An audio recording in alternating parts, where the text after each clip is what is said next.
makes you so sick at heart that you can't take part. You can't even passively take part. It is day 9 of the war, and Hostomel Airfield has not yet been taken, an objective from day 1. And that is a microcosm of how this war is going for the Russians. And I think I'm going to start every video from now on with mentioning the status of Hostomel, because it's really, that was the site of one of the first big battles of the war. The Russians tried a daring air assault to capture it. It was beaten back after a couple of hours, and there's been numerous attempts to capture the airfield, and they keep failing, or they keep getting beaten back. The bad news is it is confirmed that Antonov 224 has been destroyed, which is a shame. I hope they have the blueprints. I hope they, build another one symbolically after the war is over. But yeah, anyway, let's look at the situation. I found another good map site yesterday, Ukraine War Map, which is a Twitter account at war_mapper. And they seem to be updating this rather frequently because the Institute for the Study of War also publishes a pretty good map. But they only do it once a day, so you miss out on more frequent updates. And then Live UA Map is also really good, but sometimes it's good because they have updates on events that are going on and they put it on the map, so that's quite useful. But it seems that the front lines aren't updated as frequently, so I really like this one. And it shows you something that I've been saying from probably the first video or the second video that I made, which is there aren't fronts in modern warfare, really. At least fronts not in the sense that we're used to from perhaps if you've been reading, if you've read about World War I, the Western Front, or the Eastern Front in World War II. There are definitely fronts in the sense, like, for example, around Kharkiv, the outskirts of Kyiv, but for the most part, these very big, they look, when you read in the news, oh, Russian troops are in Nizhyn, for example, or some other, that doesn't mean they really have any capacity to hold it if they're just making like this big deep thrust inside that can be either stopped because of bad logistics and counterattacks, etc. So just be a bit wary of things, and I'll keep repeating that. Now, yeah, the big news is around Kiev. There's been numerous battles, and apparently the Ukrainians have emerged victorious in all of them. That includes, of course, the ongoing battles at Hostomel, the Battle of Bucha or Bucha, and there was also another battle at Mykolayiv in the south, which the Ukrainians managed to completely destroy whatever Russian attack towards the city was attempting. This is good because the loss of Kherson is probably the only bad news that they've had in the last couple of days.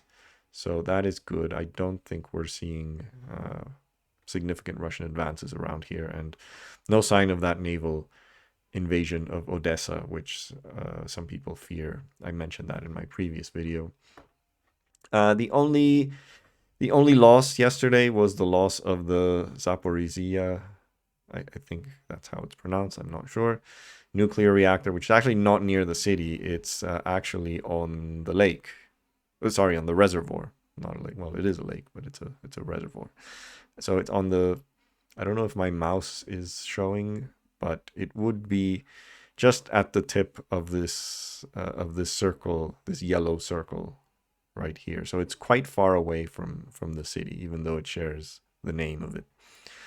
And it seems that Mariupol is still holding on, although the humanitarian situation in the city is pretty bad. And I believe that those humanitarian corridors that the Ukrainians are calling for, I think one of them is for Mariupol to get humanitarian supplies into the city. So I don't know if it's going to hold on. Like I said in the previous video, I think Mariupol might be something of a microcosm of whether Russia is going to attempt urban combat on a grand scale, because it's a city that is small enough that they can presumably take it without investing a huge amount of their resources, and big enough that it can give you that sort of taste of urban combat. So I don't know how strongly the Ukrainian defenders are holding on to it. I'm surprised it didn't fall on day one, because it's literally a stone's throw from the separatist regions, and I was expecting there to be some kind of big assault in that direction. It seemed logical to me. I don't know why they never attempted this, but yeah, we'll see what the fate of Mariupol is. Um, Also, my big kind of question is, what reserves does Ukraine have in this region? Um, are they waiting for something? Are they, maybe trying to hold on to the city as much as they can before they might be attempting to pull the Stalingrad. You never know. Remember Stalingrad, the Red Army defended it with the minimum amount of forces needed to hold on to basically just the riverbank. At some point, the Germans controlled about 90% of the city, and the Russians held on to it with as few troops as possible, because what they were really doing all this time was building up forces in the two flanks around the city, where the Germans had, just very, very weak defenses. And then in November, they launched a massive pincer attack that encircled the city. So who knows? Maybe that's in the cards. I don't know. The state of the Ukrainian army is still an unknown. From what I've seen, the forces around Kyiv are very formidable. Like, I have no doubt in my mind that Kyiv and the area around it is going to hold for the near future, and presumably Kharkiv as well. Yeah, I mean, the areas around Kiev, these are battles being waged by special forces on the Ukrainian side. They've easily beaten back like Russian regular troops and Russian elite troops. So they're doing very well. But I don't know what type of forces are being employed or that they have in reserve in this area. So we'll see. We'll see. Yeah, in terms of strategic situation, I think that is it. Let's see what else. So yeah, this was the. I'm a big fan of Chernobyl, the series, the HBO series. I'm sure if you've seen it, you'll agree that it's an absolute masterpiece of television. And so, yeah, I'm a bit of a geek on anything related to Chernobyl. So when I saw the news that there was firefighting around the station, it's like, okay.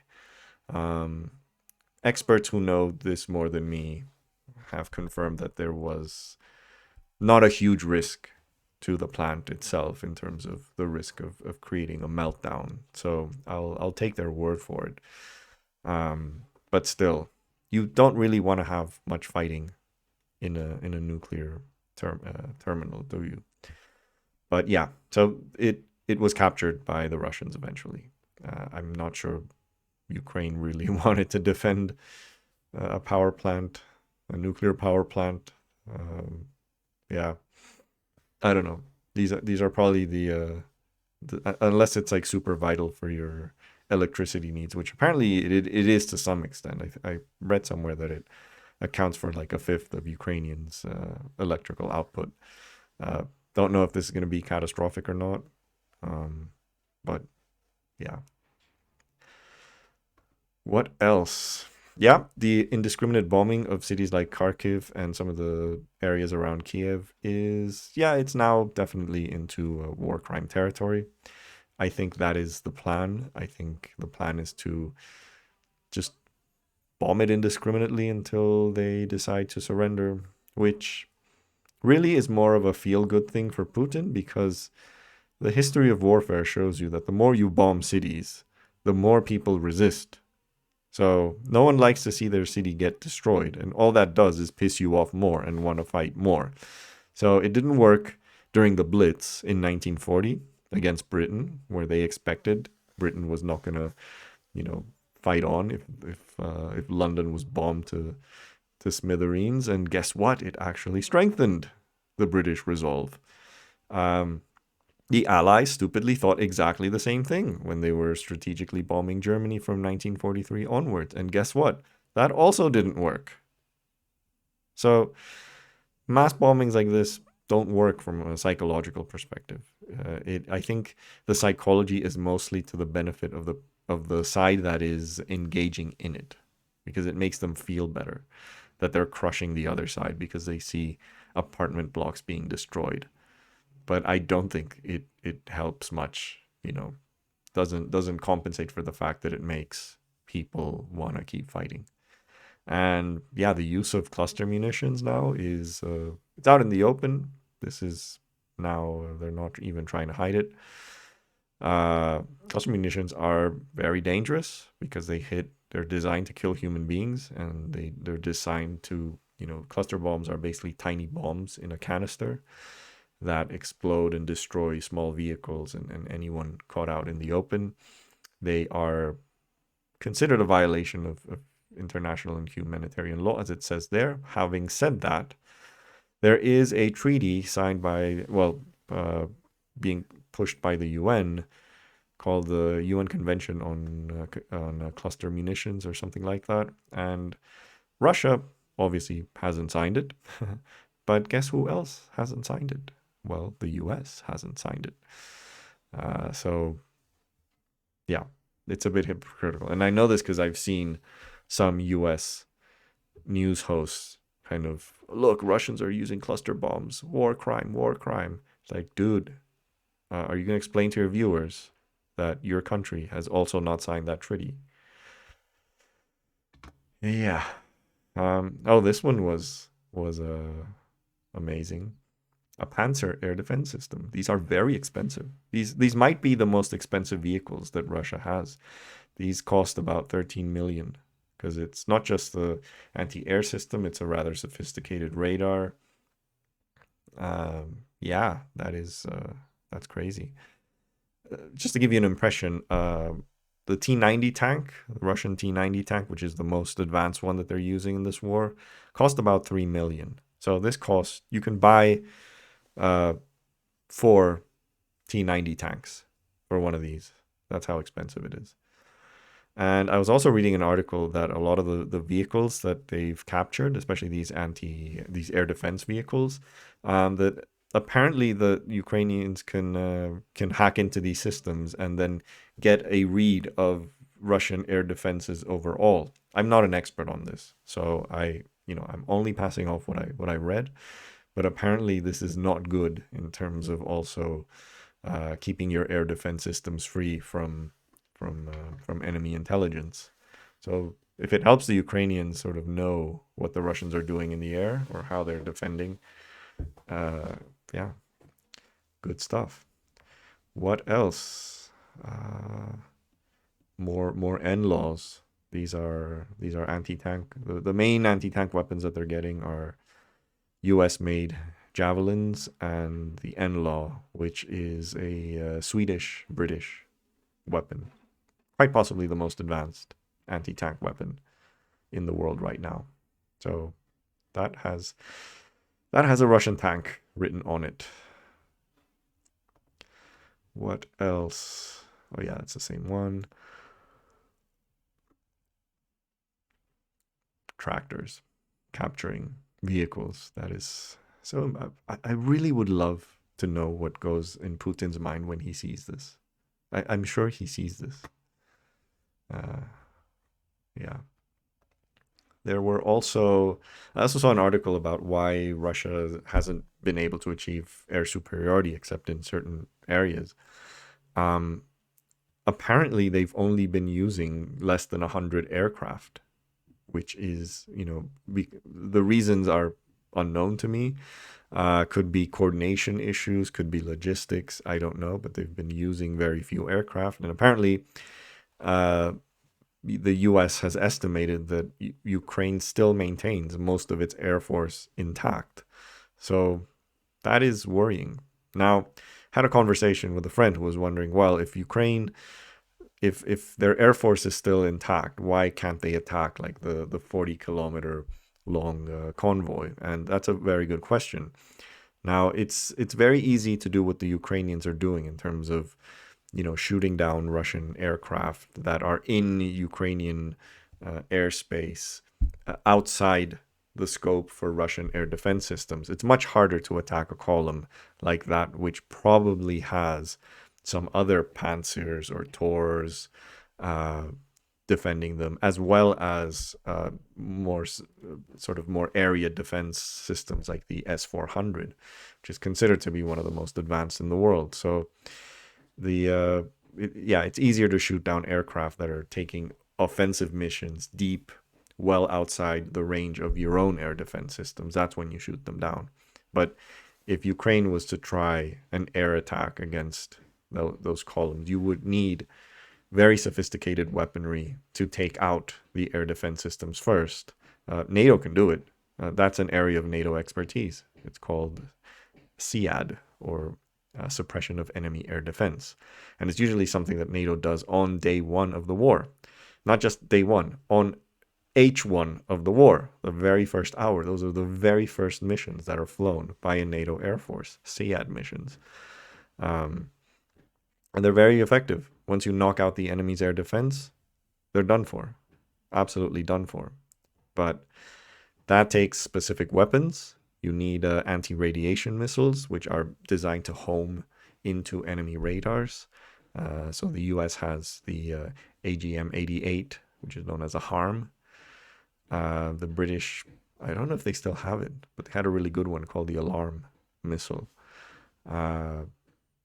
So that's, and Russia has their own versions of these missiles, but I don't know how effective they are. And you also need a lot of good training for your pilots, specifically in SEAD missions. The US, which has usually employed the F-16 for these missions, I mean, these were squadrons that were specifically trained in SEAD missions. So it's a specific variant of the F-16, the Block 50s, and specific squadrons trained in SEAD missions. So that's how technical this is. That's how specialized this is. And it's not clear that Russia had anything resembling that kind of capability. So, yeah, that is it. Relatively good day for the Ukrainians, I would say. Let's hope they keep up the momentum. And what else was there? Oh, yeah, so I've seen some of these, I must confess I am in favor of most of the economic sanctions that are being imposed. I wish there was more of them targeted to oligarchs. I wish Britain in particular was doing more, because Britain has done very, very little. And that is not surprising, since the entire British Tory party is captured by Russian money. And it has been for quite some time. So a lot of these oligarchs who live in London have paid substantial amounts to the Tory party in recent years. And that is the reason why Boris Johnson and the rest of his kleptocratic idiots in the cabinet and in government don't want to do anything. And the UK has done less than any other Western country in terms of Russian sanctions against oligarchs. Now, there is another aspect of a lot of these sanctions, which are, I would say, the cultural aspect of these sanctions. And I am rather uncomfortable with this, because I feel that if you're going to punish, there's two obvious layers to the sanctions. One is target leadership, and that includes the economic elites. I think almost everyone, even most of the leftists that I know, who have been kind of, using the sort of soft critique of Putin, the Putin bad, but then I'm going to write an essay on how evil NATO is, those kinds. They're also in favor of those kind of sanctions, because, we have been criticizing the scale of kleptocracy and corruption in countries like Britain for quite some time. This is a big thing. But when you move down to sanctions that affect the general population, now that's when you have debate and discussion. And in this particular circumstance, I think they are warranted. You can disagree with me. We can have a debate on this. If it was a different country, perhaps, I would not be in favor of these kind of sanctions on Iraq, because it's a much more vulnerable country. It's not as it isn't able to supply a lot of the things that it needs for, like, medicine, food, things like that on its own. So I think those are unnecessarily cruel. I would not support these kind of sanctions against a country that is more economically vulnerable than Russia is. But for Russia right now, I think, yeah. And again, this is debatable. But then there's a third layer, and that's like all the cultural stuff. That's the stuff that isn't related to economics or the leadership, the oligarchy. That includes, banning Russia from the World Cup or from UEFA competitions, banning the Russian national team from friggin' FIFA 22. I've read some cases of like they're no longer playing Tchaikovsky or putting Dostoevsky on school curriculums. This is ridiculous. Okay, this is ridiculous. First of all, we're not at war with Russian culture. We're not at war with Russian people. So don't shut out like the one main avenue in which there is like a positive view of Russia, because that's the thing. We you want to convert the Putin regime into a global pariah, but you don't want to convert Russia into a global pariah because it's not their people's fault. And especially a country with such a massive contribution to world culture. I mean, this is ridiculous. You can't just shut it off. And I would have said the same thing with like Germany in the 1930s or 40s. Does that mean that you should have like banned any made German philosophers, writers?